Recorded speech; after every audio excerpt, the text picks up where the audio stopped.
Assalamu alaikum, my brothers and sisters. This is a very interesting one. So, whenever we do something, we're taught to do it properly.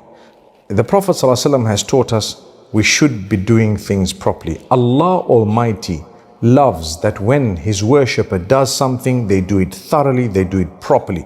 Do a professional job, do a neat job, make sure it's proper.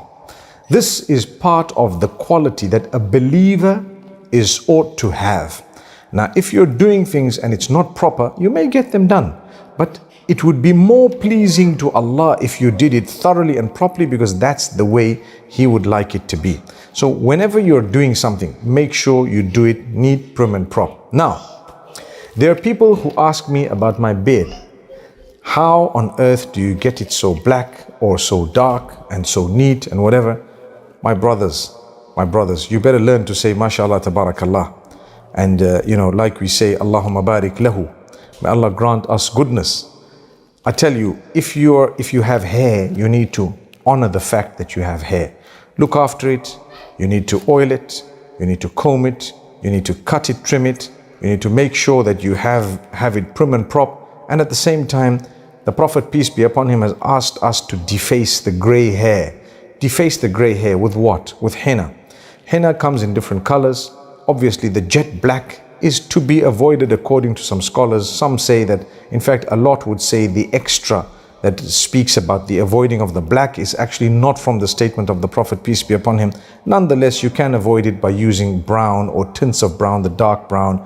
You can use the orange or the shades of it and so on. But it's interesting and important for us to take care of our beards, our hair, what we look like, to trim it, to keep it clean and neat, to look presentable all the time. It's also part of doing things properly and thoroughly. So now you know the secret. May Allah Almighty grant us goodness. Like I said, I personally use a type of henna that is dark brown, and subhanallah, it really works because my hair is still predominantly black. So if you were to use a dark brown on it, it wouldn't really show the gray that much. But as time is progressing, the gray is increasing. And as the Prophet, peace be upon him, says, deface the gray, which means you have gray hair, use something to cover it, the henna or the dye that is permissible. When we say dye that is permissible, there is impermeable dye that's not permissible, because when you make wudu or you wash yourself, it doesn't go through to the hair. But then there is the henna that is used, and it comes in various colors. The original of it is more orange type, and then you have the other ones that have in them a little bit of color, which makes it black or perhaps brown or tints of brown. Now, one might argue or ask about the color black itself. Are we allowed to dye our hair black?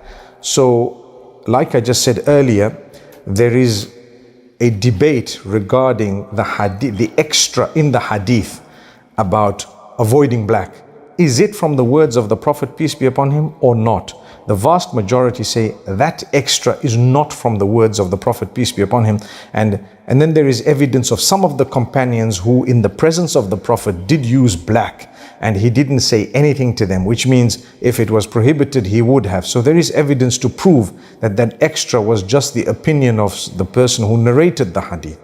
So nonetheless, if there is deception in the black that you're using, or even the color that you're using, if there is deception, you want to deceive someone, you're trying to get married or something, and there is deception in it, then you should avoid that, or you should make it clear. But if there is no deception in it, and you're doing it, subhanallah, in order to follow the hadith of the Prophet Muhammad sallallahu alaihi wasallam, there is no problem with that. In fact, you are rewarded to take care of your hair and your beard, and to make sure that you look prim and prop. All of that is part of the sunnah of the Prophet, peace be upon him, and the teaching of Allah subhanahu wa ta'ala. May Allah bless all of us. Assalamu alaikum wa rahmatullahi wa barakatuh.